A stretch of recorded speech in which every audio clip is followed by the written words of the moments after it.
Fala, galera! Fala, gestores! Fala, líderes de plantão. Eu sou o Pedro Neri. Eu sou o Pedro Moraes. E estamos começando mais um P ao Cubo Cast. Um podcast para você aprender mais sobre gestão, planejamento, obras industriais. E hoje vocês vão aprender muito sobre gestão contratual.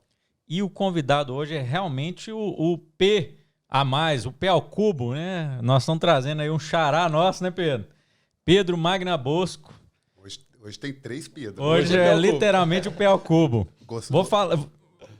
Vou falar aqui o currículo dele aqui. Eu dei uma abreviada, porque senão ficava aqui o podcast inteiro, pessoal. Mas vamos falar aqui. Um profissional sênior com mais de 16 anos de atuação no setor de construção civil e industrial, passando por grandes empresas, Queiroz Galvão, Mascarenhas, Zápia, Vale. Hoje, diretor da Profito, uma empresa que nós vamos conhecer um pouco mais aí do que como eles atuam. Certificado PMP, gestão de projetos na FGV, certificado de Yellow Belt. E hoje, diretor da ACE, Seção Brasil, que atua nessa área de gestão contratual. Pedro Magna Bosco, seja bem-vindo aí ao nosso podcast, né, Pedro? Seja bem-vindo, Pedrão. Colocou aí você para estar aqui com a gente, que é um amigo, um parceiro, e vai ser um prazer a gente bater esse papo aqui. Que a gente está falando muito, né, Pedrão? Gestão contratual e como que a gente consegue ajudar os gestores lá a se preparar melhor, né, na gestão dos projetos deles. Exatamente. E aí, queria que você começasse falando um pouco de você, Pedro, e a gente começar o nosso bate-papo já fazendo uma introdução aí da sua carreira e o que você já viveu aí nesse mundo de obras, que é o nosso mundo. Maravilha, obrigado Pedro Moraes, Pedro Neri, né? Agora, só um comentário, tá ensaiadinho nisso, hein? Tá alinhado. Ficou bonito, hein? Gostei do ensaio. Nós ficamos quase 3 horas ensaiando isso aí. Perfeito. Falando um pouquinho da minha carreira, né? Eu comecei sempre trabalhando nessa parte de gestão e administração contratual, muito voltado mesmo para a administração contratual, que é uma área dentro da gestão de contratos. Passei por essas construtoras e tudo, e hoje eu tenho minha consultoria e a gente atua muito nessa área de administração e gestão de contratos, mas mais com viés voltado para essa área de administração, trabalhando de dois formatos, né? Um formato preventivo e um formato reativo. Né? O formato preventivo é monitorando, acompanhando os contratos e mitigando a necessidade de chegar no final e ter que fazer uma disputa, um pleito, ou mesmo um processo na justiça ou uma arbitragem, né? Evitando que chegue nesse ponto. Como que você faz isso? Trabalhando na manutenção do equilíbrio do contrato. Desviou, cobra, faltou uma frente de serviço, avisa com detalhe, o que isso vai impactar lá no final do contrato. Já mostra, até mesmo trazendo um pouco do que vocês fazem também, né, da PhD, qual que é o reflexo disso no cronograma? Onde que vai o contrato? Sem essa frente, é caminho crítico, não é? Então a gente já faz uma análise já mostrando o reflexo lá na frente, para contratante, no caso, ou o cliente, né, se a gente estiver trabalhando para o lado da contratante, no caso da contratada, eles enxergarem que aquilo ali tem que ser resolvido, aquele problema tem que ser resolvido. Né? Faltou um equipamento, contratante tem que notificar a contratada, que pode dar um impacto lá na frente. Faltou uma frente de serviço, contratada tem que notificar a contratante. Então é um trabalho de administração de contrato, mas com viés de realmente manter o equilíbrio e buscar o objetivo final, que é prazo, né? Terminar no prazo, terminar no custo, que a contratada obtenha um lucro, enfim, manter aquele objetivo ali. Então, comecei nesse formato, né? Hoje o Pedro Neri comentou sobre a ACE, é uma associação, eu chamo Associação para o Desenvolvimento da Engenharia de Custos, voltada para essa área e traz muita informação sobre como calcular uma improdutividade de recurso direto, né? Não simplesmente o processo, não, mas a fórmula mesmo. Né? E a CE, ela traz as práticas da CE, mostra caminhos para isso. Então, vou pegar uma parte que vocês conhecem muito, né? Fazer uma análise forense de cronograma. Eu posso trabalhar de uma forma dinâmica ou de uma forma estática. Né? Aí a forma estática eu faço um comparativo entre um cronograma baseline e as-built. Né? A dinâmica eu posso trabalhar por janelas. Né? Então, eu vou fazer uma análise por janelas de períodos contratuais. Então, e aí, como que você vai trabalhar isso? A partir daquilo que você tem de informação. Então, o que eu tenho de registro? O que eu tenho de controle? O que eu tenho de... Eu tenho um relatório mensal, que eu tenho ali avanço de cada frente, não, eu tenho um avanço global do contrato. Então, a partir do momento que você tem a informação, você tem a melhor metodologia de se fazer qualquer tipo de trabalho, seja para essa questão do cronograma, seja para a questão também da improdutividade. né? Então, é bem isso que a CE traz, sabe? Eu gosto muito, já estive lá, saí e voltei agora. E é voluntário, viu, gente? Não ganha nada por isso, não. Não, eu acho assim, já pegando um gancho aí, a ACE, eu faço parte lá do grupo, né? E eu vejo o movimento. Ela é internacional, né? Hoje a gente conversando, eu nem sabia, porque para mim era nacional. Então, um órgão que vem aí de fora, né, para ajudar realmente nessa pegada aí de improdutividade, né? Acho bem interessante. E eu queria que você pudesse já ao seu ver aí da Profito, da sua experiência, Pedro, quais as práticas, documentos, controles que você tem visto aí como melhores práticas nessa área de administração contratual aí em obras, né, na construção? Então, documento principal é o RDO. Não tem dúvida que o relatório diário de obra, ou tem lugares que chamam de relatório diário de ocorrência, é o principal documento. Mas o RDO, nem sempre é possível colocar toda a informação ali, né? Então, vamos pegar um exemplo de uma frente de serviço que não foi liberada. Você vai colocar no RDO que, olha, não foi liberada a frente de serviço XYZ e, devido a isso, 3 escavadeiras D6, 5 serventes, 8 pedreiros, tudo ficaram paralisados. Né? Esse já detalhe ali. Beleza. Agora, qual que é o reflexo disso? Aí você precisa fazer algo mais detalhado. Né? Aí entra uma carta, um ofício. Né? Aí no ofício você vai detalhar. Conforme meu cronograma baseline, que é anexo X da proposta, né, eu deveria ter essa frente liberada nessa data. Conforme minha proposta, meu histograma previa a alocação desse profissional e desse equipamento. Né? Conforme meu RDO, eu aloquei esse profissional, esse equipamento e tinha expectativa de que seria liberada essa frente de serviço. Conforme o RDO, o número tal, não foi liberado, você assinou, não foi liberado o serviço. Qual que é o reflexo disso? Aí a gente começa a fazer uma análise de cronograma, já mostra o reflexo dentro do cronograma. Se foi um mês para frente aqui, se o mês vai impactar a permanência de mão de obra indireta, que vai ter custo tal e tudo. Exatamente. E aí você já faz o cliente enxergar e falar, pô, deu merda, né? Vai dar problema isso aqui.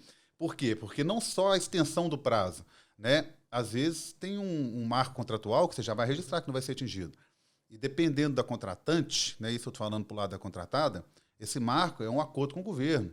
Então, tem multas em cima daquilo. E as multas são gigantescas. Né? Então, ela olha aquilo e fala, caramba, vai me dar muito problema isso. Antecipar, né? O que ela faz? Ela resolve. Agora, se você só coloca um registrozinho no RDO ali, ela talvez não tenha ciência de que aquilo vai impactar num marco contratual que tem uma multa de 10 milhões, que se ela for atrasar um dia, ela está devendo 10 milhões para o governo. Pô, ela não enxerga isso. Quando você mostra isso, ela enxerga, já muda tudo aquilo que ela tem de recurso para resolver o problema. Foco, né? Então, para a gente, que a gente atua muito, a Profito atua muito em contratadas. Para a gente vai trabalhando isso com nossos clientes e aquele negócio podia ser uma bola de neve gigante, é uma bola de neve pequenininha, né? Aí ele, às vezes, ele cobra, a gente entra cobrando, mas custos pequenos, ou às vezes ele, colocamos aquilo, o cliente, a contratante olhou, resolveu, toca a vida, vamos embora, vamos fazer a obra. Que é o ideal. Que é o ideal. Perdeu um pouquinho, mas vai ganhar lá na frente. Então, vamos embora, vamos fazer a obra. Né? Então, mas isso tem que ser no tempo. Né? Não adianta você fazer isso... Deixar pro final. 3 meses depois do fato ocorrido. Acabou. E isso para contratante é bom também, porque primeiro que você mostra uma organização muito grande. Controle. Controle de tudo. E ela vai enxergar a obra dela de uma forma que ela não teria condição de enxergar com a equipe dela que está lá dentro fazendo o gerenciamento. Exatamente. E gente, falar que isso aí 99 não, por 95% dos casos isso acontece. Né? Ela não enxerga o problema lá na frente. E, a depender da empresa, pelo tamanho da empresa, as áreas são muito separadas. Né? Um departamento de suprimentos não conversa com a execução do contrato, que não conversa com a operação. E a operação precisa daquele contrato pronto, por quê? Porque ela já tem um compromisso de venda, pegar uma mineração. A mineração já tem um compromisso de venda daquele minério. Para vender tem que estar com esse contrato pronto. O contrato está atrasado, a operação não sabe, a operação não consegue trabalhar o cliente final. Então, assim, nada conversa com nada. Nada conversa com nada. Então, quando a gente faz esse trabalho, que não deixa de ser uma gestão do contrato, mas com viés de administração do contrato, né, todo mundo sai ganhando. Com certeza. Né? Pode dar uma disputa? Pode, mas é uma disputa sadia, técnica, que visa o benefício de todos. Né? Não só do... Clara, né? Tem a informação clara da realidade. Né? E aí, foi rastreado ao longo do contrato, né, Pedro? Exato. E tem que ser justo, né? Assim, é o que está escrito. Eu não vou contar uma história porque alguém me contou ali, não. A pessoa pode me contar a história. Eu vou devolver para ela e falar, olha, mas infelizmente não tem nada escrito. Ah, mas aconteceu, então me prova.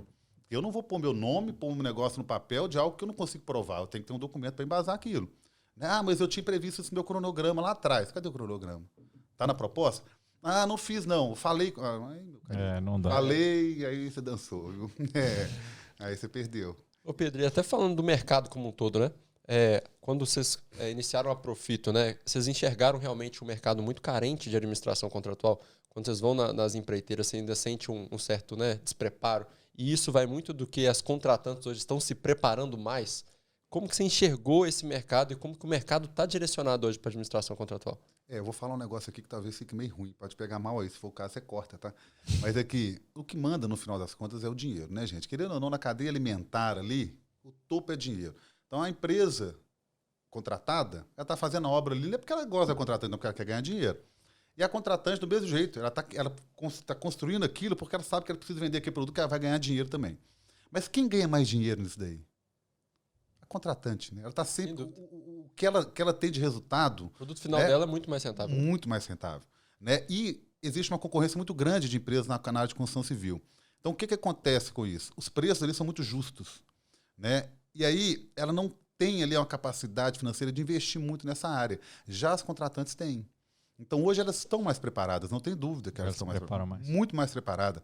Às vezes você chega numa reunião para tratar de um assunto, falando de recursos indiretos, tem 4 pessoas da contratada, 12, 15 da contratante. Tem gente ali que você não sabe nem o que está fazendo ali dentro, que não deveria nem estar, mas está ali para encher. Põe gente na sala, gente. Vamos dar pressão no negócio. É isso que acontece. Então, querendo ou não, elas estão mais preparadas, sem dúvida alguma. Né? As contratantes estão se preparando. Hoje já tem, hoje não, mas já tem um tempo, quando a gente fala, por exemplo, de arbitragem, algo que não é tão novo no Brasil. Vamos dizer que começou mesmo, não sei, talvez há uns 15, 20 anos, começou a arbitragem mesmo no Brasil, mas vem crescendo uma escala muito grande. Né? Existe um mercado muito amplo aí, muitas empresas hoje estão crescendo nessa área. Né? Nós somos umas que entramos eu já tenho mais tempo que eu mexo com isso, né? O pessoal da minha empresa também, mas a gente não tinha uma entrada tão grande em arbitragem igual a gente está tendo aí nos últimos anos. Né? Estamos entrando mesmo em arbitragem. E é um mercado que não tem volta, porque é um mercado justo. Né? Ali você tem árbitros que são pessoas técnicas, normalmente engenheiros, às vezes 2 engenheiros e um advogado. Né? A regra é definida ali. Podia até explicar um pouco o que é arbitragem, porque às vezes tem gente aqui que não sabe, né? Que está seguindo a gente. Só para entender um pouco melhor como é que funciona isso, Pedro. Existem 2 tipos, digamos assim, de disputas no nível mais superior ali. Né? Existe a justiça, né? E existe a arbitragem. Né? Sem falar de mediação, então, vamos pegar desses 2. A arbitragem é um processo que tem que estar previsto no contrato, né? Claro, e é um processo que é feito por pessoas técnicas, não é um magistrado, não é um juiz. Né? Na justiça tem um juiz que normalmente não entende daquele assunto, né? Ele é formado em direito, ele traz ali um perito, que são pessoas que estão ali cadastradas ali na comarca e tudo, traz aquele perito vai criar a prova para que o juiz decida para que lado ele vai. Né? E essa prova do perito é baseada nos relatórios que os 2 lados, né? Que aí eu tenho um lado, né, que fez o pedido, e tem um outro lado que é o réu. Né? Cada um apresenta seus pareceres técnicos, né? Apresenta suas provas. O perito, com base naquilo, ele cria um laudo. Né, cria um parecer técnico dele, um laudo, que é a prova que o juiz quer para tomar a decisão dele. Já na arbitragem, é bem diferente. Por quê? Porque a gente tem árbitros, não tem juiz, e ali podem ser 3, e normalmente colocam engenheiros, né, são pessoas que têm um conhecimento técnico muito grande. O processo é extremamente mais rápido. Vamos pegar, eu vou falar aqui em períodos, né, depois quem está assistindo ele pode até achar que está errado, mas é a experiência que eu tenho. Na justiça, vai até 15 anos. Para um processo, até mais, talvez. Uma arbitragem, se ela chegar a 5 anos, é muito tempo. Mas, normalmente, se pegar uma média geral, 2 anos, 1 ano e meio, 3 anos, talvez, ali, se resolve o processo. Aquela decisão da arbitragem, ela não pode ser anulada, né, e não pode ser levada para a justiça, a não ser que se prove que houve ali um ato de corrupção, se tem uma parte ali que tem algum privilégio, alguma coisa nesse sentido. Mas, se não... aquilo ali é um título que tem que ser executado. Exato. E existe uma possibilidade dentro da arbitragem de participação mais ativa dos assistentes técnicos. Então, A gente tem uma audiência. Nessa audiência, nós, como assistente técnico, eu apresento para os árbitros, no meu caso. Um PowerPoint, vou contando o que está acontecendo, o documento que eu usei foi esse, é por isso que eu cheguei naquilo, naquela outra informação. E depois o advogado do outro lado vai fazer uma inquirição contra a minha pessoa. Vai tentar me pegar ali de tudo quanto é jeito. Ah, mas e isso? E esse documento, essa nota de rodapé desse relatório está contradizendo aquilo que você falou ali. E aí você vai brigando, vai batendo. E aquilo ali leva para os árbitros uma sensação de que quem está mais certo. Mais real, né? Quem está mais embasado dentro do processo, né? Exato. Então, assim, a gente é muito mais técnico o processo. Não é simplesmente um documento que o cara lê ali e pronto, acabou. E o perito, normalmente, também é uma pessoa mais técnica do que quando a gente vai trabalhar na justiça. Tá? Então, assim, tem muitas vantagens. Agora, tem desvantagem. Né? Bem mais caro. Bem processo caro, né? Bem mais caro. Bem mais caro. Só que aí depende muito da Câmara, né? Qual Câmara que vai ser, depende de quantos árbitros, depende de uma série de coisas. Mas normalmente ele é bem mais caro que o processo na justiça. Mas é mais rápido, mais justo, mais, né? Assim, não tem como, é muito melhor, dependendo do valor. O valor, sinceramente, equilibrando ali, não pesa muito, não. Legal. Bom ter essa visão, né? E é interessante que a Profito também tem uma caminhada bem parecida aí, né? Com a PhD. Profito surgiu quando? A gente vai fazer 10 anos esse ano. Né? A gente já vinha lá atrás, era um trabalho sendo feito mais até pelo Rafael, e ele foi conduzindo a Profito, e depois a gente juntou tudo e fez uma estruturada maior. Né? Foi em 2020 ou 2019? 2020, eu acho que foi quando a gente se conheceu, né? Por ali. E dali a gente mudou um pouco o modelo de negócio nosso. Né? E aquilo ali, nossa, deu um salto muito grande, porque a gente não trabalha com cliente, a gente trabalha com fidelização de cliente. Né? Parceria, né? Parceria mesmo, a gente está falando isso hoje, né? Tem cliente que está ligando para a gente, não, põe aqui, começa aqui, faz aqui, depois a gente vê proposta e contrato. Resolve. Vamos embora, vamos junto. Depois a gente vê proposta e contrato, né? A gente está junto ali, você não vou deixar o negócio cair mesmo agora, porque senão depois também piora até para mim. Exato. Entrar num negócio que está todo já andando, capengando ali. Então a gente tem essa pegada de parceria mesmo, de fidelização, não é virar uma gigante, é muito mais fidelizar e sustentavelmente, bem, né? Sustentavelmente mesmo a palavra, né? Sustentavelmente ali, sustentavelmente, boa, Pedro. A gente vai crescendo. Não, bacana. Ô Pedro, e assim, com relação à maturidade, vamos pensar em segmentos, áreas específicas, qual a sua visão assim, de mercado, de maturidade em relação à gestão dentro e administração contratual dentro dos projetos? Vamos pensar aí, sei lá, 10 anos atrás, hoje avançou muito, tem algum segmento do mercado que preocupa mais, um que de repente tem menor preocupação? Com certeza. Não, sem dúvida alguma, a parte de construção civil, ela tem uma preocupação maior. Eu acredito até por conta de volume, né? Não falo financeiramente, mas em quantidades maiores de contratos, né? Em execução. Projetos. De projetos. Então, ela tem essa preocupação maior. Mas evoluiu. Eu acho que evoluiu, mas falta ainda a consciência das empresas de que isso é importante, não que isso é necessário, né? Por quê? Porque hoje a gente vê muitas pessoas correndo atrás da Profito, a hora que o negócio já desandou todo. O caldo já entornou, né? Então aí, esses clientes, a gente entra, faz um trabalho de recuperação reativo, recupera alguma coisa, né? Não 100%, aí depois a gente mostra para ele a importância do acompanhamento. Aí quando ele já tomou ali uma cacetada grande, ele fala, vem com a gente aqui, porque eu não quero de novo isso não. Então assim, primeiro apanha para depois entender que não precisa apanhar. Né? Então isso tem muito no mercado, mas sem dúvida alguma está evoluindo. Não está evoluindo tanto ainda a parte tecnológica, né? Porque demanda também investimento, né? Pessoal com tablet nas obras, fazendo foto e tudo, não tem ainda. Mas é algo que eu acho que vai chegar, vai acontecer. Vai avançar, né? Pedrão, até pela sua experiência, né? Como que o gestor hoje consegue se preparar de uma maneira pelo menos abrangente, né? Para entender o que é uma administração contratual, entender os pontos de administração contratual, porque o que a gente vê hoje na carreira de um gestor de contratos, né? Muitas vezes ele vem do campo, né? Às vezes ele vem do planejamento e ele não tem uma preparação para ser um gestor de contratos. Como que foi a sua preparação e como que as pessoas podem se preparar para depois falar e entender a dor que é não ter essa administração no seu contrato? Essa pergunta não é muito fácil, não. Viu? Mais ou menos. Mas vamos lá. A primeira empresa que eu trabalhei, eu fiquei fora do Brasil e comecei a administração contratual lá. O diretor da empresa chegava lá, fiquei na Nicarágua 2 anos. Ele chegava, fazia umas visitas pra gente, não sei, nem lembro se era de 3 ou 4 ou 6 meses que ele ia lá. Chegava lá, dava um tapa nas costas assim, Pedro, cláusula 8ª, quanto subcláusula tem? Tá doido? Eu não decorei isso, não. É decorado. O contrato é decorado. Então, lá eu comecei a pegar essa cultura, né? E era uma empresa muito grande, e eu vi a importância do resultado da empresa com esse caminho que seguia, né? Hoje a gente pega gestores, eu conheci muito gestor de contrato, eu já acompanhei muito contrato.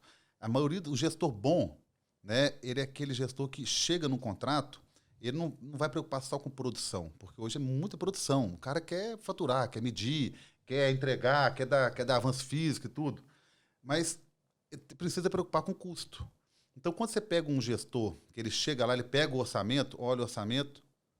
Não, pô, mas esse valor do metro cúbico de areia aqui, sem chance. Na área ali não tem chance. Não, esse aqui não. Não, o custo da hora, não, da mão de obra aqui, não dá. Não vou conseguir resultado nesse contrato.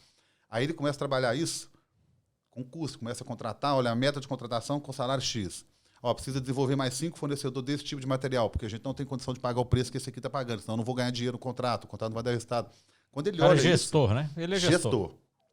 Exatamente, né? Que é cara que vai para o campo lá, fala como é que está lá, qual que está o traço do concreto, não é isso. Né? Ele é gestor. Aí, quando junta um cara desse, que ele tem uma preocupação com a administração contratual, o contrato anda muito bem. Eu, até hoje, conheci alguns que entendem muito de administração contratual, mas ele não tem tempo. Não adianta querer fazer essa gestão, dependendo do tamanho da obra, lógico, mas olhar tudo quanto é custo, tudo, e tanto de gente batendo e pedindo isso, pedindo aquilo, e cliente batendo. É impossível. Mas, às vezes, ele consegue coordenar o cliente, consegue trabalhar custo, consegue ver o que está acontecendo na hora de produção, coordenar ali o planejamento, tudo. Mas a administração, igual ele tem um engenheiro de planejamento, um técnico de planejamento, ele tem que ter um técnico de administração contratual, um engenheiro de administração contratual no contrato. Porque isso aí não consegue. Ele absorver ou ele ter aquilo, equipe ou ele contratar alguém, né? ou ele contrata uma empresa, que é mais especializada. Então, ele absorver aquilo é muito difícil hoje. Mas tem que ter gente para fazer isso. Aí, quando essa pessoa enxerga isso, o negócio é muito melhor. Né? Às vezes, a empresa lá em cima não enxerga isso ainda. Mas com o gerente ali já do contrato, essa maturidade, né? O negócio melhora, porque ele traz, de alguma forma, traz esse conceito para dentro do contrato, o negócio vai andar melhor. Sem dúvida alguma. Mas eu acho que ainda está lento. Tá evoluindo, mas eu acho que ainda está lento. Tem mercado ainda, né? Tem muito mercado ainda. Ô Pedro, e assim, um case, uma experiência mais desafiadora na sua área, o que você traz aí pra gente de grandes desafios aí que você teve, né? Ou de repente alguma coisa interessante aí no mercado? Pedrão, até complementando isso, eu queria até que em um desses cases, né? Você teve algum case que você tinha certeza que a contratada estava correta, sabe? Que a empreiteira estava fazendo um bom trabalho e tudo, só que por falta de registro, eles acabaram não conseguindo ter o resultado que eles estavam imaginando e tudo. E que você, no final, o que você saiu de resultado? Falou, pô, você devia ter feito desde o começo aqui uma documentação diferente. Foi frustrante para você? Como foi esse tipo de... Nossa, isso tem demais. Mas tem demais. Eu vou juntar as duas. Para mim, o mais difícil mesmo desse trabalho é a arbitragem, não tem dúvida. Porque ali o nível é muito alto, né? Os dois lados estão extremamente preparados, estudam muito para o assunto. Então, é muito técnico.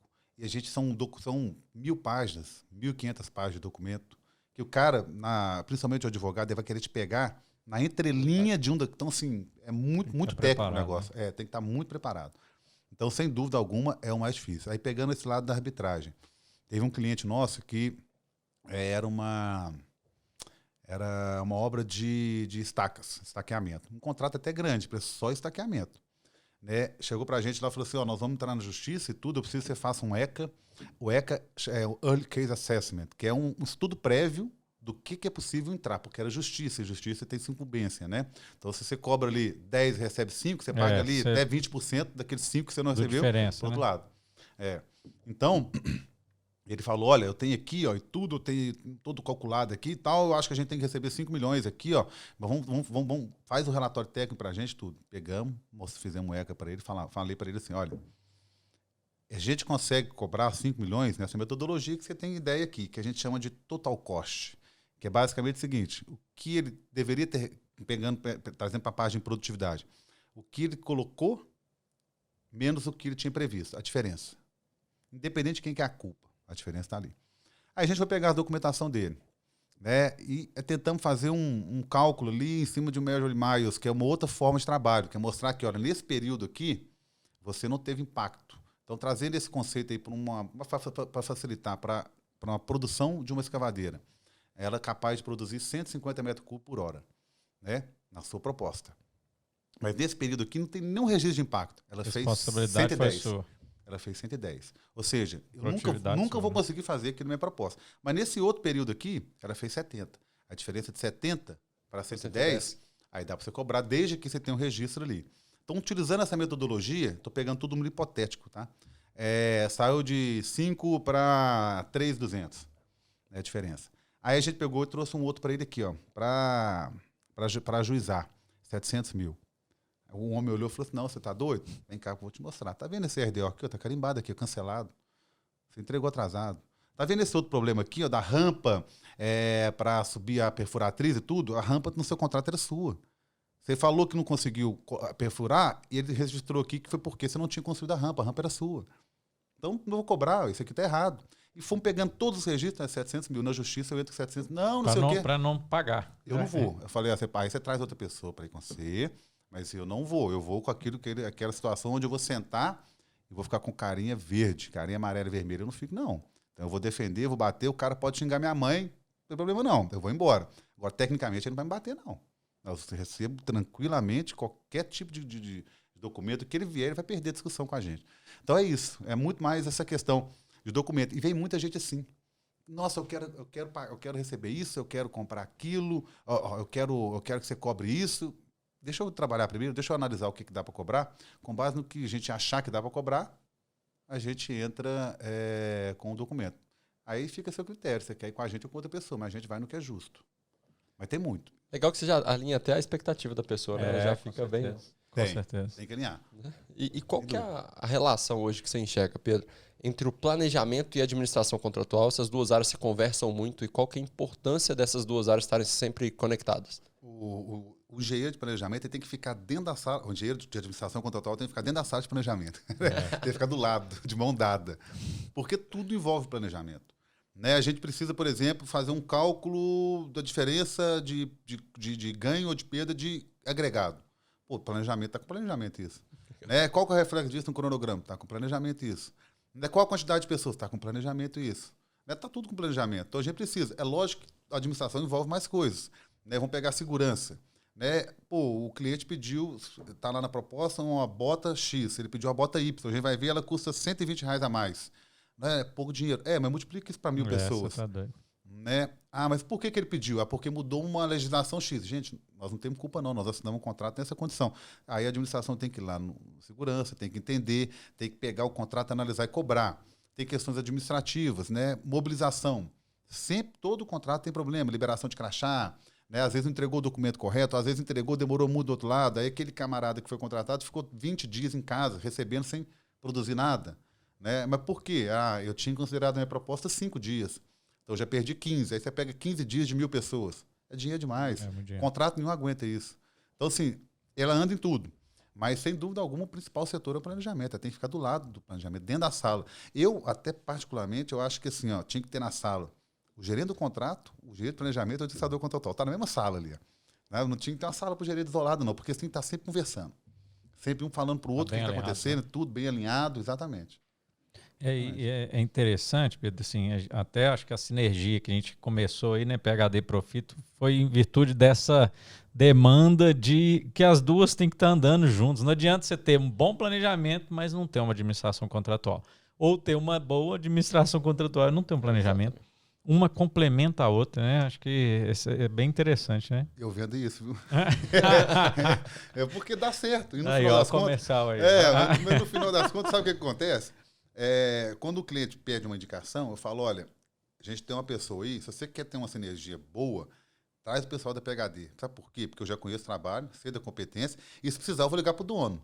E vou falar com o dono, eu quero resolver isso aqui, você me ajuda aí, seu profissional não está me entregando, não, eu tenho que me entregar, cara, eu preciso disso. Então eu resolvo o problema para você, junto com ele. Então vamos nesse caminho que vai dar certo. Sabe? E se precisarem, bota a bota e vão lá, né? Vão botar a bota no Exatamente. pé. Ô Pedro, funciona bem. Não, mas, cara, isso aí a gente, né, Faz a muito gente vê, sentido. é muito interessante. A gente também vê isso aí com muito valor né, temos essa parceria com vocês. E assim, o que a gente faz é promover, é mudar a cultura dentro dos projetos, de como o planejamento é importante dentro de uma obra. Esse é o nosso, eu acho que é o nosso grande propósito aí, que consequentemente vem o nosso serviço, né? E eu acho que o trabalho da administração contratual que vocês fazem, né, que o mercado precisa, é exatamente esse, né? O que você acha assim de como a gente tem que convencer o construtor, o gerente, né, de que que é importante. Eu acho que está caminhando para as pessoas cada vez entenderem que não é só questão da importância, é necessidade mesmo para equilibrar, manter o equilíbrio do contrato ali. Mas é um trabalho muito difícil. Muito difícil. Eu acho que o seu é até mais fácil o planejamento. O planejamento não tem jeito. O cronograma tem que ter. Né? O cliente exige, né? Não tem jeito. Agora a administração contratual é mais difícil. Mas existe uma demanda da contratante em correlação ao planejamento que não existe da gestão contratual, né? Mas, pelo corário, ela não quer. Exatamente. Ela não quer a administração mas em contratual. compensação, a administração contratual, o impacto financeiro, né? É mensurável, mais mensurável que o planejamento. Tem uma... É legal isso. Né? Legal mesmo. A gente tem um cliente que nós fomos lá, na segunda vez que nós fomos na obra dele, estava tendo um problema de projeto. A gente falou, olha, deixa a gente fazer essa ata de reunião para você. Fizemos a ata, mandamos. Ele me ligou 3 dias depois, cara, mas deu um problema gigantesco, que ligaram até pro dono da empresa, registra esse zero e tudo, mas eu gostei demais. Sabe por quê? Mudou, agora estão me ligando para falar que o projeto está chegando, eles estão desesperados para entregar o projeto. Claro. Mas ligaram até pro dono. Pode ser até que pede minha cabeça aqui mesmo, até eles pedirem minha cabeça, que o negócio está rodando, está chegando tudo. Falei, e a obra está saindo. Eu falei, esse é o objetivo. E a gente não colocou nada ofensivo, né, não forma alguma pessoa, nome de gente, de alguém, de ninguém. Né, simplesmente a realidade. E a realidade é dura mesmo. Né, não entregou. Era para ter entregado, vai atrasar, não vou te dizer seu marco, você me deve tanto. Ué, não tem nada diferente, não. Aí ele já olhou aquilo e falou, nossa, isso aqui vai subir para a diretoria e tudo, vai chegar em mim. Deixa eu dar meus pulos. Deixa eu dar meus pulos e resolver isso aqui agora. Isso mesmo. Legal, interessante que assim, o que a gente vê historicamente nos contratos, o gestor ele delega a parte de administração contratual para o engenheiro de planejamento, né? Isso a gente via isso muito historicamente, né? E o que a gente vê é que o engenheiro de planejamento ele não tem, né, a habilidade para conseguir contornar todas as necessidades de administração contratual que o contrato precisa. E ele não era, no final, né, um bom engenheiro de planejamento, porque ele não conseguia tomar conta do planejamento e não era um bom administrador contratual, né? Então, na hora que a gente viu essa sinergia, né, a gente falou, pô, faz muito sentido. O engenheiro de planejamento tem que ser o responsável do planejamento e subsidiar a administração contratual. Mas tem que ter um responsável ali para conseguir dar a visão completa do contrato para o gestor. Né? E realmente, Pedro, assim, não tem jeito de absorver tudo. Não né? tem como. Aí você pega um contrato dessas empresas maiores, né, a exigência de planejamento é muito grande, relatório semanal, relatório mensal, acompanhamento disso, acompanhamento daquilo. Não dá. Tem uma prática, né, que desde que eu entrei em obra, para mim, assim, um negócio que tem que ter. É a divisão de responsabilidade. Assim, pô, ó, o cronograma tá aqui, o avanço é esse, o atraso é esse, a responsabilidade de tantos por cento é meu, tantos por cento é seu. Cara, eu acho que isso aí é um negócio, né? Qual a sua visão dessa... Quando você chega... Aí eu tô falando da visão, né, minha aqui como planejamento, né, pela PhD e do meu aí, né, passado. Quando você chega numa obra e vê ali que o planejamento tem uma base com, por exemplo, uma divisão de responsabilidade, né? Qual a sua visão? O quão facilita ou não? Como é que é isso mesmo? Facilita muito. Eu acho que não só para a gente, né, mas para o projeto como um todo. Essa matriz de responsabilidade, ela define, na minha opinião, aqui até questões de para quem que vai a informação. Né? E isso para a gente na administração é importantíssimo, porque você não pode sair dando tiro para todo mundo, né? E dependendo daquela informação, ela não pode ir para todo mundo, porque senão vai vir uma resposta de alguém ali que talvez vai complicar mais a situação, né? E aquela pessoa que a gente precisa estar copiada para decidir, às vezes ela nem está. Então, essa matriz de responsabilidade com essa divisão, ela é fundamental. Para a gente, como na administração contratual, o ideal é que a gente esteja copiado em praticamente tudo, né? E a gente passa uma sugestão para todos os nossos clientes que crie um e-mail no começo da obra, administração contratual, obra 123, @ tal. E oriente-se tudo. Todo mundo tudo copia para aquele e-mail. Porque já aconteceu, viu, gente? Já aconteceu de clientes perderem tudo porque saiu, levou o O funcionário. gestor às vezes vai embora e tudo. Ó, e já aconteceu de cliente em arbitragem que teve que pagar pela informação que estava no HD externo do gestor do funcionário. contrato que saiu. Nossa Senhora. E uma arbitragem, você está falando de muito dinheiro, né? Aproveita, né? Paga. Então, assim, perder informação, pô, não é uma coisa que eu acho que hoje, nesse mundo que a gente está, Formação é dinheiro, né? dinheiro. Então, voltando para a questão dessa matriz de responsabilidade, né? Que eu acho que mistura um pouco também com comunicação. Né? Quando eu falei, assim, eu acho que a matriz também é importante, mas eu pensei naquela divisão de, temos 10% de avanço, mas era para ter 20, e dos 10 de atraso, 5 é seu e 5 é meu, sabe? Para ter essa clareza no planejamento. Não, mas isso aí, você é doido, isso é bom demais. Para mim, assim, é a base que a gente usa. É a base. Mas o ideal era não só... Aí, vamos melhorando esse arquivo aí, esse documento. Mas por que era 10 foi 8? Esse 8 tá onde? Qual frente? Aí aquela frente, o ideal é que ela esteja comunicando com o RDO. Porque eu vou pegar na frente A, aí eu vou ver lá, hoje na frente A não foi possível realizar a atividade devido à chuva. Opa, já estou começando a calcular aqui. E aquela frente A também, na planilha de medição tem que estar escrito frente A. Então, quando a gente tem um cronograma, uma planilha de medição, um RDO, com os mesmas, vamos pegar assim, talvez no nível 3, né, do cronograma, nossa, a nossa vida facilita demais. E esse tipo de matriz aí, que isso, aí ajuda. Eu também. Nosso trabalho facilita muito. Para mim, isso é uma base assim, importantíssima do planejamento. Né? Nossa, mas facilita demais. Facilita demais. E você não vê isso muito, não. Tem umas empresas que tinham um nomezinho específico, não vou nem falar aqui não, o nome que você deve conhecer muito também. Mas acho que não está nem usando mais. Porque eu acho que ele viu que aquilo... Prejudica mais que ajuda, né? Muito. E depois o outro lado, que é a contratada, tem arma demais para poder brigar. Porque tá tudo ali calculadinho, tudo certinho, né? Só trabalhar no arquivo. Mas é muito importante ser muito bom. A gente usa aí para os planejadores, né? Que estão nos ouvindo. A gente usa a própria EAP. Ótimo. Então, a gente pega a EAP do projeto e dentro da EAP a gente já consegue dividir as responsabilidades à medida que tem um desvio ali, né? E a gente vai colocando nas linhas o porquê cada semana obteve aquele atraso, né? Uma coisa que eu anotei e achei interessante é que eu tenho que deixar mais claro isso no RDO. Então, se a gente colocou um atraso dentro da EAP para alguma área específica, a gente tem que registrar no RDO da mesma maneira que a gente registrou lá. Que facilita demais isso, Pedro. E aí, quando você fala, isso eu vou aí entrando um pouco na administração, essa comunicação também com a matriz financeira, né, que é uma planilha de medição, se tudo conversa, facilita muito. Isso aí, pegando orçamento, também né? Orçamento. Pegando para os planejadores. Se o cliente não quiser receber isso, manda por e-mail. Porque não respondeu, a aceitação tácita está valendo, para a gente a administração está bom, já está ótimo o documento. Pedro, isso é um assunto que eu queria abordar, que eu acho muito importante. O que a gente tem encontrado de muita dificuldade, né, quando a gente tem esse nível de informação, muitos gestores, para não criar um clima ruim ali dentro do contrato, ele acaba não enviando e guardando essa informação com ele. Mas como você mesmo disse, aquele time ali ele é fundamental para a gente conseguir ou não qualquer tipo de reivindicação, mesmo presente, né? Como que, na parte de negociação, como você sugere que a gente faça isso, né? Que a gente leve isso de uma maneira mais branda. Olha, gente, a gente fez esse tipo de estudo aqui, eu queria que vocês avaliassem, depois retornassem para a gente. O que você sugere para a gente começar a mostrar isso, não azedar o clima da obra toda? Não, como abordar, né? Isso aí é excelente, viu? Porque é o seguinte, existem várias questões. O primeiro ponto é a gente entender como que está a relação lá na obra. Porque às vezes existe uma relação já de respeito profissional entre um gestor e um gestor de outra empresa tão grande que ele tem liberdade para chegar para ele e falar, está errado, não vai dar para continuar assim, você precisa me ajudar. Perfeito. Mas às vezes não, às vezes existe uma relação de amizade e o outro lado é muito impositório nas situações.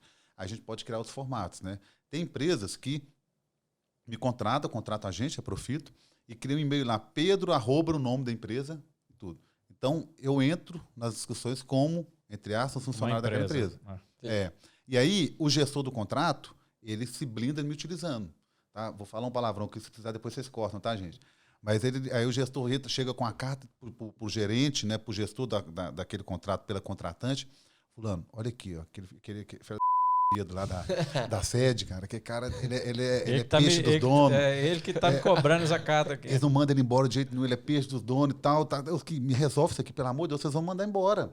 E aí, como os dois têm uma relação de amizade, o lado da contratante vai lá e falar, pô, não, vou ajudar eles, vão mandar ele embora. Vou perder o cara que me ajuda, que está fazendo a obra para mim, tá dando tudo certo e tudo. Como é que a gente resolve isso? Fazer o combinado.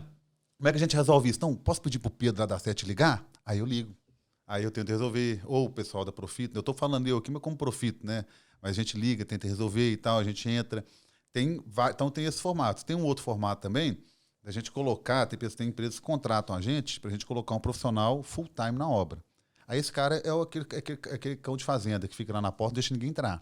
Né? E vai batendo, até chegar a hora da contratante e falar assim, ó, tem que tirar esse cara aqui. Beleza, tira, Profito, manda outro. Aí a gente manda outro. Aí mandamos outro, quero tirar esse aqui também. Tira, manda outro. Porque aí, pra gente é fácil. Blinda o gestor. Blinda o gestor. E pra gente é fácil fazer isso, porque a gente tem profissional pra isso. Trabalho seu, né? E esse profissional que tá saindo daquele contrato, ele não vai sair da Profit de jeito nenhum. Tem demanda lá, a rodo pra ele. Então a gente vai trabalhando nisso. Ou seja, depende muito de como que tá a relação, estratégia. Tem empresa também que, tá na contratante ali, fala, eu não quero mexer com esse cara, com essa empresa nunca mais. Vou entrar de voadora aqui. Então, beleza, vamos entrar de voadora. Deixa que eu vou fazer aqui pro seu gerente que vai entrar lá e vai falar, é isso aqui, eu tô saindo. Então, são várias questões, sabe? Mas isso é complexo demais. E dá Então, leitura muito legal, né? todo trabalho que a gente tem, todo trabalho tem problema disso. Não tem nenhum que não tem problema disso. Porque ninguém se sente incomodado, né? O cliente final vai estar incomodado com o negócio, né? O nível, quando a gente está falando ali do contrato, é gerente de contrato, mas acima deles tem superintendente, tem diretor, tem sócio, tem CEO. Então, você expõe aquela pessoa, e aquela pessoa, a hora que ela vir aqui, ela vai falar assim, não, eu não vou olhar que eu não sei fazer um contrato, eu não sei gerir. Às vezes não, às vezes nem é culpa dele, mas ele fica com receio de perder um cargo, né? Então, ele vem na agressividade, ele vem para bater, vem para, não, de jeito nenhum, senão vocês estão fora. Aí ele utiliza de armas que a gente tem que saber como lidar com aquilo. Mas eu acho que é interessante porque eu acho que é realmente isso que o gestor da obra ele tem que pensar. Ele tem que ver o trabalho da administração contratual como um apoio para ele. Vai facilitar a vida dele. Vai ajudar ele. É o que a gente luta no planejamento. Nós estamos aqui, não é para apontar o problema. Não, nós estamos aqui para a gente ver como é que está, direcionar, atuar para a gente resolver e a obra sair. Perfeito. Eu acho que essa que é aí deixando aí para os gestores, a ideia é realmente ajudar. Não é criar mais um problema, é ajudar eles, concorda? Concordo. Eu conheço alguns, que eu não vou falar o nome para fazer uma propaganda aqui deles também, acaba atrapalhando até meu cliente, vai outras empresas eu querer buscar ele, mas ele tem uma categoria tão grande, vou te falar que são dois gestores de contrato, que os funcionários lá, os colaboradores da obra dele, da empresa dele, amam o cara. Se alguém der um tiro, eles entram na frente para não deixar acertar ele. Ele bate no cliente pra caramba, o cliente ama ele. E tudo que a gente faz é quem entrega, quem põe a cara é ele. Né? A gente fica ele só redigindo na parte técnica. Ele que entra batendo. E o cliente ama ele. E resolve o problema. Então, tem jeito de fazer também. Né? A pessoa só que tem que saber como colocar a hora de colocar o tom da voz, o fórum ali que tem que estar junto. Né? Não pode pôr tanto de gente, saber a hora certa. Tudo tem momentos, né? Saber como mostrar aquilo. Habilidade. Legal. Isso é interessante, porque assim, a gente vê muitos gestores que entram na disputa, né? E acabam se eximindo depois, né? Falando assim, não, tá vendo? A contratada é complicada, tá vendo? Quando na realidade é uma habilidade necessária a negociação. E negociar, você acaba tendo que ganhar dos dois lados, né? Uhum. Você conseguir mostrar para aquele gestor da contratada que ele também está ganhando com aquele registro, é uma função do gestor, né? Sem dúvida. E são pessoas que normalmente têm a obra na mão, têm os números na mão, têm um planejamento na mão, têm o resultado que está dando na mão, têm a projeção de resultado na mão, tem controle e tem gestão. Aí ele consegue chegar no cliente e sabe até onde ele pode ceder, negocia, né? Tem tudo para poder ter todas as informações para poder negociar. Legal. Ô Pedro, e mais para a gente embasar aí, tecnicamente nosso podcast, né? Quais os principais tipos de contratações, né, que você vê aí no Brasil? Vamos falar no nível Brasil. E eu queria que você falasse um pouquinho aí do contrato de aliança, que eu sei que você tem uma experiência, e é um contrato que a gente não vê, né, normalmente. Aí. Esse aí está mais raro. Hoje no Brasil a gente utiliza muito a empreitada preço unitário e preço global, né?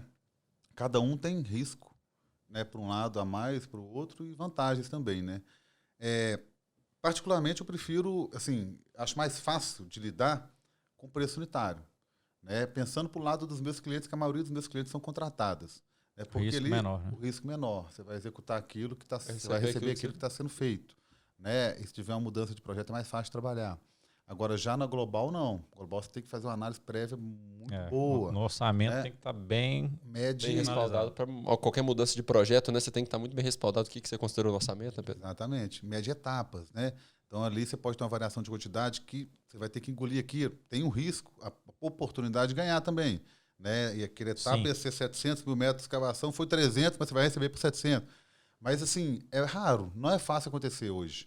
Não é fácil. Até porque questões geológicas hoje é complicadíssimo, né? Às vezes você não tem um relatório de sondagem que você recebe atrás muito amplo, para você poder ter uma previsão do tipo de solo ali. Tem nem poder tempo para orçar direito. Não tem tempo para orçar. Então, assim, eu particularmente eu acho o preço unitário mais, assim, mais justo. É mais justo, sem dúvida. Existem outras, né? Aí existem, às vezes não são nem definidas pela legislação, turnkey e tudo, mas está aí. Tem HH, né? Tem até Aí tem algumas que a empreitada global é medida a preço unitário, entendeu? Começa a fundir as coisas. Já vi de vários tipos aí, sabe? Vários tipos. Agora, a aliança é um modelo de contrato colaborativo. Né? Eu participo de um projeto como gestor de uma aliança, um projeto grande de energia. E tem várias questões que são muito importantes, sabe, dentro do projeto de aliança. Eu acho que se tiver um pensamento comunitário, né, ali de todas as empresas, eu acho que o negócio tem tudo para dar certo.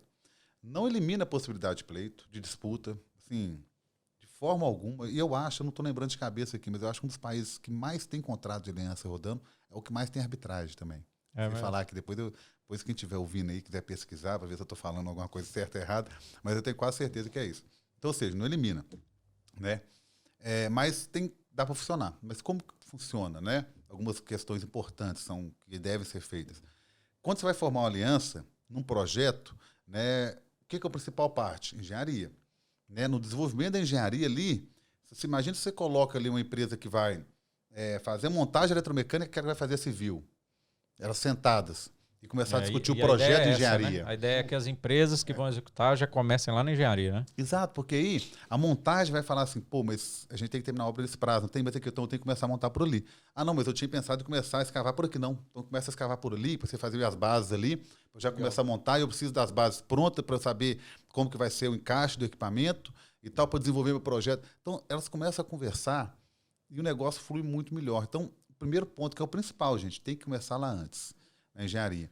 E as empresas têm que entrar na concorrência já sabendo que vai ser aliança. Isso é fundamental. Né? Entrou sabendo, é um projeto de aliança, tem interesse? Tem, então pronto. Tem que já ser na contratação, né? E tem várias outras questões que a gente pode pensar aqui de aliança. Por exemplo, você tem um projeto muito grande, você tem 4 empresas, 3 empresas. Essas 3 vão precisar de transporte. Né? Você já facilita ali um contrato só, né, para todos. Ou não seja um contrato, mas uma negociação só. Pode ser 3 contratos, porque são CNPJs diferentes, né? Mas é uma negociação só. Fica melhor a negociação, né? Vai precisar de concreto, vai precisar de aço. Vou conseguir um preço unitário do quilo. Refeição. Legal. Né? Então, só que aí isso facilita muito o processo e pode trazer benefício. E esse benefício depois tem que ser convertido para as empresas também. Essa que é a questão da aliança. Né? Ora, era para eu aqui, como contratante, gastar 300 milhões. Por conta de economia de suprimentos aqui, eu gastei 280. Desses 20 milhões aqui, eu vou dar uma parte para cada um de vocês. Não vai ficar tudo para mim, não. Então, essa é a questão da aliança. É uma parceria mesmo, né? É bem interessante. Eu vi um movimento há uns 8 anos atrás de ter uma demanda, mas depois eu acho, assim, minha visão é que não caminhou, né? Não caminhou esse tipo de contratação. Eu vejo uma dificuldade muito grande na cultura nossa também, viu? Brasil. Até de antecipar, né, Pedro? Como que a empreiteira ela vai ter condição de fazer um orçamento legal para entrar na fase de engenharia? Como que você sente isso? O pessoal consegue ter uma estimativa global do que é aquela quantidade e depois analisa mais na parte de engenharia detalhada? Então, normalmente, esse tipo de contrato, as empresas é um EPC, né? Normalmente elas têm que desenvolver tudo. Já entra. Normalmente tem que ser desse formato. Né? A preço unitário, eu não tenho essa experiência. Para te falar a verdade, se funciona, com projeto de executivo entregue. Eu não tenho essa experiência. Eu acho até que não tem muito sentido. Né? Porque onde você ganha na engenharia. Né? A engenharia é muito importante para o projeto. Você pode ganhar outras questões internas e tudo, você vai ganhar, mas você não vai agregar tanto valor. É que você pode mudar o resultado realmente na engenharia, né? O prazo, né? Prazo. E tudo é o prazo. Uma outra questão, por exemplo, esse exemplo de energia. Pô, eu gerar energia dia 20 de junho, gerar energia dia 1º de janeiro do mesmo ano, Você tá doido. você ganha, a empresa contratante ganha muito. É. Então, aquele que ela ganha também, pode mandar né? para eles. Legal. E às vezes são questões, por exemplo, temos condição de criar com 3 empresas um caminho crítico único. Legal. Ele é diferente do caminho crítico daquela empresa específica de construção civil. Sem dúvida. Mas ela pode atrasar a obra dela um pouquinho, que ela vai gastar quanto a mais? Eu vou gastar 1 milhão a mais para ficar aqui. Mas por quê? Porque eu atender o caminho crítico do projeto como um todo. Tá, de onde sai esse 1 milhão? Sai do contratante, toma aqui 1 milhão. Por quê? Porque você vai, fazendo nesse sentido, a gente vai adiantar a produção de energia e eu vou ganhar 30. Exatamente. Vamos embora, gente. Vamos fazer junto. É um projeto, todo mundo olhando no mesmo, né, no mesmo sentido. E todo mundo ganha dinheiro. É isso aí. Né? Que no final é isso. Se não tiver incentivo financeiro, que a cadeia alimentar lá em cima, não vai. Mas tem que ter. E funciona. Se tiver esse pensamento, funciona. Mas não evita pleito, não, gente. Querendo falar essas disputas aí, esses desvios, sempre acontece. Obra, vocês estão no meio de obra também. Tem alguma obra que foi redondinha do início ao fim? Eu nunca vi. Nem reforma de apartamento ali. Não, essas aí que são vai mudar uma parede que acaba no tempo. Essas são as piores, que não tem planejamento, tem projeto, tem nada. Tem nada. Ô Pedro, eu queria muito, usando um pouco da experiência, né, que você já teve em várias áreas, em várias empresas e hoje, agora como gestor de empresa, quais são, né, as características de um bom líder que você vê, né, dentro dos projetos? O que você olha assim, você já deu alguns exemplos, né, de um gestor ou de um planejador ou de um administrador contratual que você avalia, ou para entrar para Profito, quais são as características da pessoa, ou para conduzir um projeto, né? Quais são essas características? Como que você consegue ter esse feeling das pessoas hoje? Perfeito. Também trabalhar, mexer com pessoas é o mais difícil. Né? Não tem dúvida. Eu acho que todo mundo que tem empresa aí sabe que é o mais complicado mesmo. Eu acho que o principal é caráter.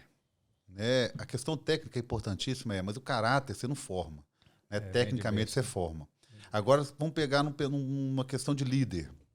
Né? Porque caráter e formar a pessoa, você pode pegar ali um estagiário, um trainee, um recém-formado, né? Você viu que tem aquele caráter, tem tem uma base sólida ali de família e tudo. Você forma ele tecnicamente, você investe na pessoa e ela vai crescer e vai junto com você. Agora, não, eu tenho que trazer um diretor para minha empresa. Aí, sinceramente, eu não acho que a pessoa pode achar que vai contratar assim, um diretor. Não, eu preciso contratar um diretor mês que vem entra. Vai dar errado. Vai dar errado. Cargo de confiança, né? Você tem que conversar muito. Você tem que saber como que é a vida daquela pessoa, o que ele já fez, onde que ele trabalhou, o que deu certo, o que deu errado. Né? Entender realmente, não é um trabalho de detetive, né? Mas, assim, você tem que entender quem que você está trazendo. O contexto, né, que ele viveu, né? Exatamente. Você entender quem que tá entrando. Porque ali já tem um caráter formado, já tem uma técnica formada. Ali você não forma mais, não. Né? Assim, você nem precisa formar a técnica. Você já quer também uma pessoa para chegar resolvendo. Né? Então, é um negócio mais longo, sem dúvida alguma. Mas mesmo assim, gente, é difícil. Você vai ter... Né? Porque é um outro ponto também eu acho importante. A gente tem uma forma de trabalhar. Não adianta a gente achar que todo mundo vai trabalhar igual a gente. Não vai. Né? Então, você tem que entender que cada um tem uma velocidade, cada um tem uma condição. Em casa, por exemplo, às vezes a pessoa está passando por um momento em casa que ela não consegue produzir muito bem. Você tem que entender aquele momento ali. Às vezes você vai ter, como dono, se dedicar mais do que você deveria se dedicar mesmo, porque é um momento que a pessoa está passando, mas não quer dizer que vai ser sempre assim. Né? Então, é um negócio complicado. Agora, se for resumir tudo, para mim é caráter. Legal. Caráter mesmo. Ô Pedro, a gente já vai chegando aí no final, nós vamos ter um podcast PO parte 2, aí, né? Trazer até o Rafael, né? Trazer o Rafael também, fala demais, o advogado, nossa senhora. Rafael, nós deixamos pro próximo. Tô falando mal dos advogados não, gente, é só aquele específico, meu sócio. Nós deixamos aí pro próximo, né, para ele falar, né, tranquilo. Beleza. Ô Pedro, o que você deixaria aí de recado para quem tá seguindo a gente, para quem tá acompanhando a gente aí nas redes sociais, né? Aproveitando, para dar um like aí, né? Seguir a gente aí no sininho, né? Esquecendo nisso, né, velho? O que você pode contribuir aí para quem ou está entrando no mercado, ou está no mercado e está tendo uma dificuldade, que você pode contribuir para essas pessoas? Vou trazer um pouco da minha área, tá? Não vou falar muito um pouco da minha área. Mas, assim, tudo que a pessoa for fazer, tudo que ela for trabalhar, gente, é ser justo, ser honesto. Não adianta querer fazer joguinho, não adianta querer se esconder. Se errou, fala. Se fez um cálculo errado, fala. Resolve o negócio, mas não adianta tentar empurrando as coisas, porque não funciona. Então, a honestidade, ser justo, e aí, principalmente nessa área nossa, estudar. tem que estudar muito, tem que continuar estudando, evoluindo, curso atrás de curso, lendo, não tem como. E se a empresa está com muito problema, tem que contratar a PhD Profito, que aí ela resolve o problema. Ela resolve o problema tá na hora. vendo? Esse aí é o comercial. Mas bacana, né, velho? Demais. Bacana. Mas é demais. muito legal isso, né? A gente até já teve a oportunidade de conversar com muitos empreiteiros, e o que a gente vê é que as pessoas às vezes tentam jogar um problema debaixo do tapete ali, né, Pedro? Sendo que ia ser muito mais simples se fosse transparente, todo mundo conseguia ajudar, né? Faz todo sentido você falar. Quando a gente está no começo de vida ali, né, com 30 anos, começando, 27, né? Tem gente que foi um pouquinho antes, né? Eu gastei um tempinho mais de faculdade. Mas quando você começa ali, você não tem tanta experiência de vida para você poder enxergar que as coisas, num prazo maior, não adianta, gente. Não adianta, vai só piorando, né? Aquele que você escondeu, vai virando uma bola de neve, vai dando tanto problema. Cara, ali se você resolve ali é um probleminha. Se você vai demorar a resolver daqui a um ano, já virou um problemão. Então resolve o trem, abre o jogo, resolve, porque num longo prazo é o melhor caminho, não tem como. Legal. Top. Pedro, pé ao cubo aí, literal, né? 3P. 3 Pedro. Tem um sobrenome parecido ainda, aqui, né? ó. Um é Magna Bosco, outro é Bosco, né? É quase irmão. Ô, danado. Só falar que você nasceu em maio também, de 83. Eu sou escorpião, novembro mesmo. 83? Não, 83? Aqui, ó. Era. Eu tô próximo de 2000, de 99, entendeu? 98, 99. De administração contratual, né? 81. Aí, ó, tá perto, ó o presente aí, ó. Top.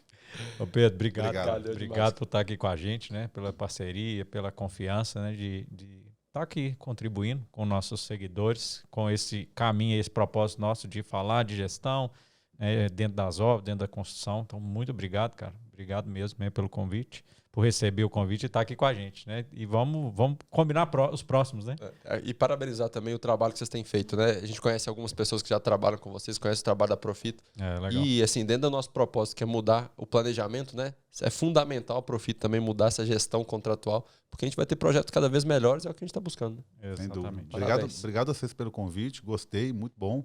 Né, o ambiente aqui profissional demais, eu até não tinha essa experiência toda, não. A turma aí, tem até aquele negócio de ver de como é que chama isso aí, Cid? Como é que é o nome? A claquete. Claquete, nem sabia que existia. Eu sei que era raquete, claquete. Não, foi bom demais e se qualquer outra oportunidade tiver aí, a gente pode me convidar que eu venho. Tamo junto. Valeu, tamo junto demais. Tamo junto. Agradecer aí, Paloma, Matheus e Cid, né, por estar aí com a gente. E vocês aí que estiveram aqui conosco, siga as nossas redes, dá o like, siga nossos podcasts, né, em áudio, vídeo, né, as nossas redes sociais. Tamo junto e vamos para cima. Valeu, pessoal. Um abraço. Até a próxima. Valeu, Obrigado, gente. gente.